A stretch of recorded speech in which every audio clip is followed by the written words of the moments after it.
ফুটন্ত গরম পানিতে কাঁচামরিচ আর টমেটো দিয়ে মুখে স্বাদ লেগে থাকার মতো রেসিপি তৈরি করে নিলাম। তার জন্য এখানে বেশ কিছু কাঁচামরিচ বটু ছিলে ধুয়ে পরিষ্কার করে নিয়েছি। তারপর ফুটন্ত গরম পানির মধ্যে দিয়ে দিলাম, সাথে দিয়েছি একটা টমেটো।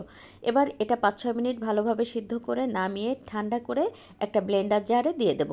তারপর সাথে দিয়ে দেব রসুনের কোয়া, সেই সাথে দিয়ে দেব পেঁয়াজ কুচি, আর দিয়ে দেব 2টা বাঁশপাতা চাপা শুটকি, অনেকেই এটাকে বলেন শীতল শুটকি। তারপর ঢাকনা দিয়ে ঢেকে বেশ ভালোভাবে মিহি পেস্ট করে নেব।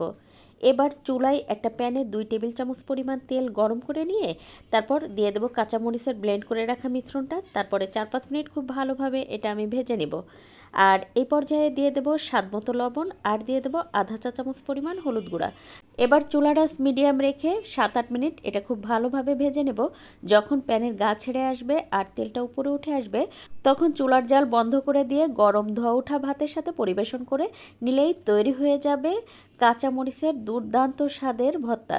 ভালো লাগলে এখনই ট্রাই করেন।